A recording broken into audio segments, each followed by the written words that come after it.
I'm joined now by Kia Nurse. Kia, we know the WNBA has been at the forefront. When you talk about leagues that are using their platform to help affect change, I'm wondering your reaction right now with the boycott news. Well, obviously, Kayla, I think this is a powerful statement that's made by the Bucks to begin with, and then obviously trickling down into the two games that were slated for tonight as well. But Black Lives Matter, the fight against racism, standing up for change, calling for justice, that always has been and always will be bigger than basketball.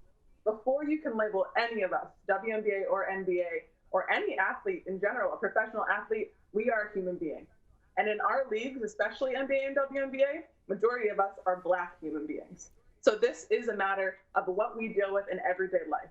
And no matter how much notoriety, how much money, how much fame you have, it doesn't make you immune to racism. It doesn't make the people that you love, your family members, the people that are closest to you, immune to police brutality or racism.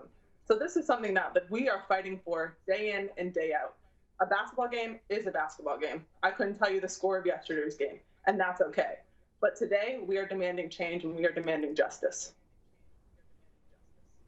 Absolutely. The basketball games that have gone on, as you said, I don't remember because there are far bigger fish to fry when it comes to dealing and tackling the issues that we have in our society. I'm wondering, when we see the NBA boycotting these games, do you think that that's a possibility right now with the W and the regular season games?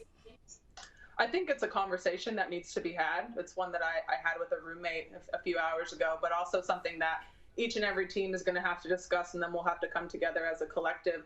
But I think we feel the same way, and we want to help and create change, and we want to feel it, and we want to see that change. And then you see another video of an innocent Black man being shot 7 times in the back in front of his children, and it makes you feel like, are we doing enough? Are we having enough change and enough of our platform being used here? So I think that is a discussion that will need to be had throughout our league.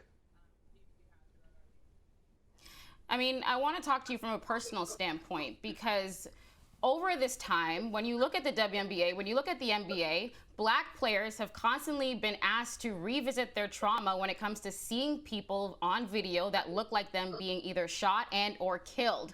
There's a mental toll that happens there. And then you have to, get into game mode. How has this all been for you from a mental standpoint?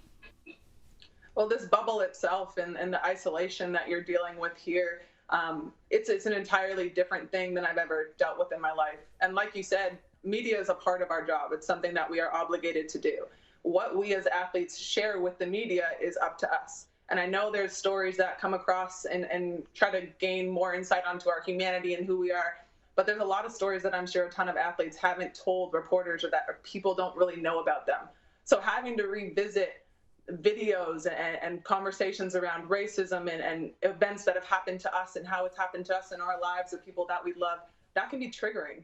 And I think that's one of the toughest parts about it, is that we go on the court to play basketball, but when we watch the video of Jacob Blake, it's hard to go on the court and think that basketball is important at this moment, or to answer a question about how myself or someone I loved has dealt with racism growing up in sports.